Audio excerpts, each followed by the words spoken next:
I don't understand why hieroglyphics a lost language. Egypt was the biggest civilization of its time and there is no translation other than the Rosetta Stone? Why? Because people didn't read back then like we do today. The average person never, ever learned to read. The average person worked in a field, or in a workshop, produced what they needed to, and paid their taxes, which was whatever the tax collector told them to pay. Reading was reserved for officials, priests, and royals. So, what happens when that land gets conquered and those officials, priests, and royals are no longer in charge? This is what happened in Egypt. It first started with Alexander the Great, who invaded Egypt in the 300s BC, installing a more Greek-centric dynasty there.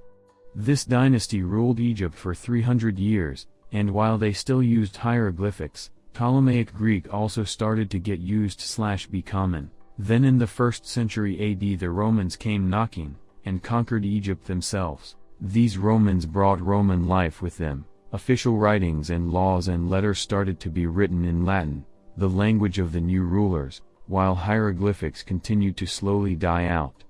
Which it eventually did around the 5th century AD. What happened was that the big important people using hieroglyphics all died/were replaced, and the following generations didn't learn it as much because there were other, more important languages to learn, Greek/Latin. This doesn't even include the fact that Latin, having a phonetic alphabet, is arguably just an easier/more convenient language for people to learn, since you don't have to memorize so many different glyphs. We do understand hieroglyphs now, and there were a lot of writings that had to be discovered and deciphered to make this happen. It was not only the Rosetta Stone. The Rosetta Stone was one small window into the meaning of late hieroglyphic writings. One important thing to know is that the hieroglyphs we have found represent almost 4,000 years of language. They are the entire evolutionary tree of a living language that branched and changed. Imagine the difference between Old English and Modern English. Then take that length of time, roughly 500 years from Old English to something recognizable to modern speakers, and multiply it by 8.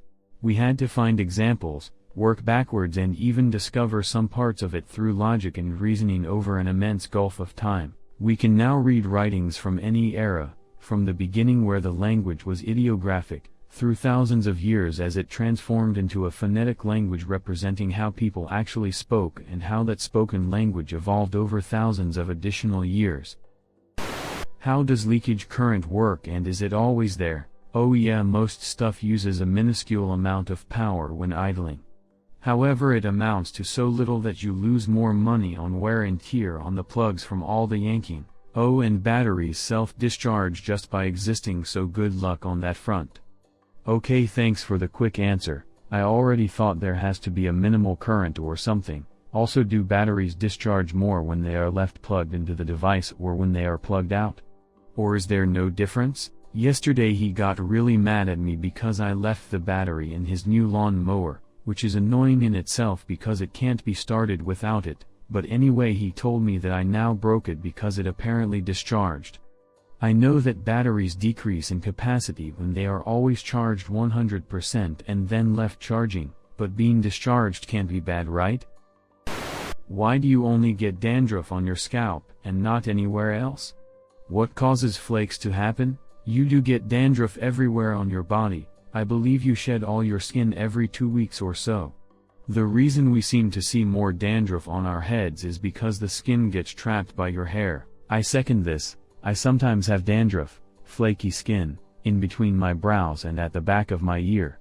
It was really annoying and scary, and even used anti-dandruff shampoos on those areas.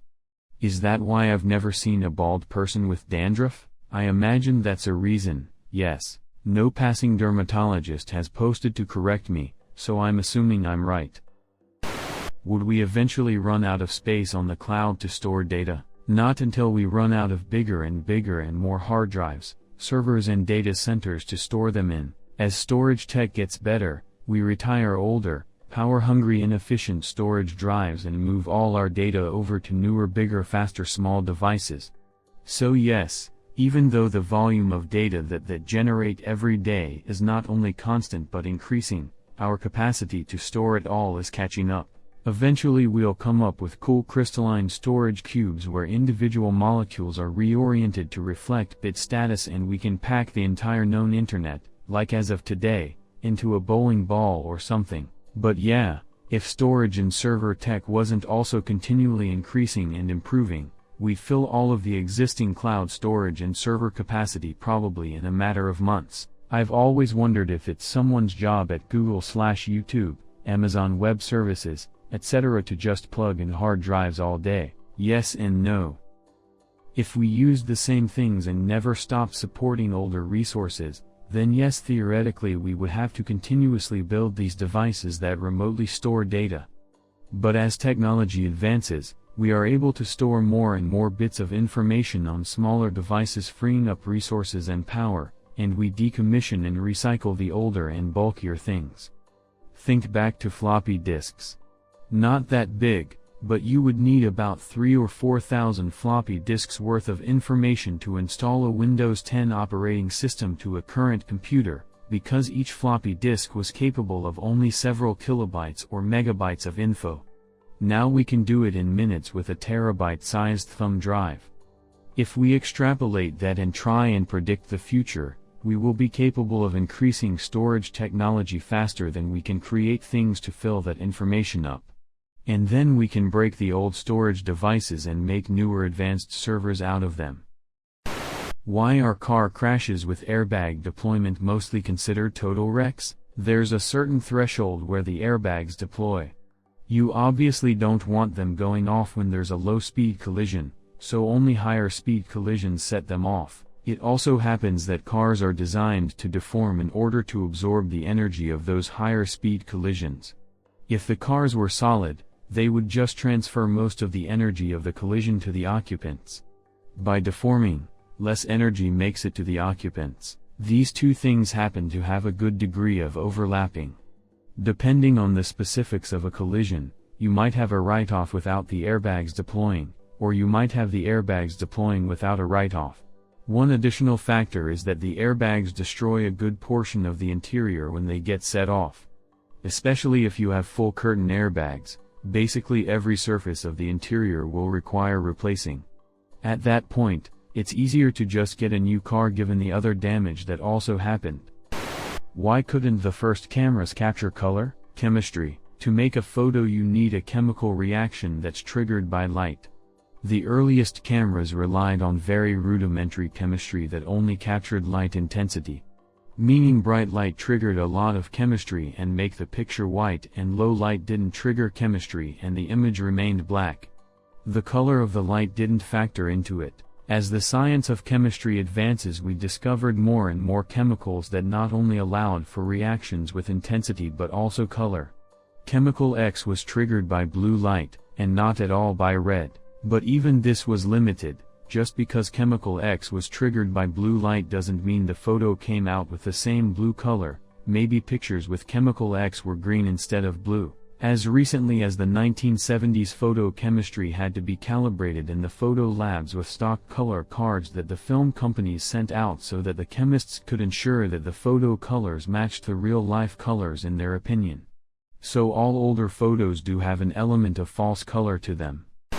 Why do pregnant bellies pop out the belly button while fat bellies result in a cavernous belly button? The back of your belly button is attached to the internal wall of your belly. Your belly fat grows outside that wall and surrounds your navel. A baby grows behind that wall and pushes against the navel from the inside. This is as ExplainLikeIm5 as it gets. Great answer. ExplainLikeIm5. Months pregnant. Good. Because the fat of a fat belly is added in a very different way than the growing water balloon inside, if pregnant, and how the pressure is distributed is very different. For example, there is nothing pressing the belly button out when you just get fat. So it stays where it is and the skin gets plump around it. Babies' tummy buttons do the same, and pop in and out depending on how much pending poop there is inside. Be right back. Gonna tell my wife she's got an outie because she's full of shit. It was nice knowing you. Rest in peace. Take a balloon. This is a belly. Stick a googly eye to the outside. This is a belly button. When you inflate the balloon, the googly eye goes outward with the balloon surface. This is like being pregnant, expansion from within. If you were to slap layers of mud on the outside of the balloon, it would also increase in size, but the googly eye does not stay visible. This is like eating too much and having your body deposit fat on your belly. While the food is in your stomach, it has a very slight balloon inflation effect, but this food doesn't stay in your stomach for long. I love this visualization.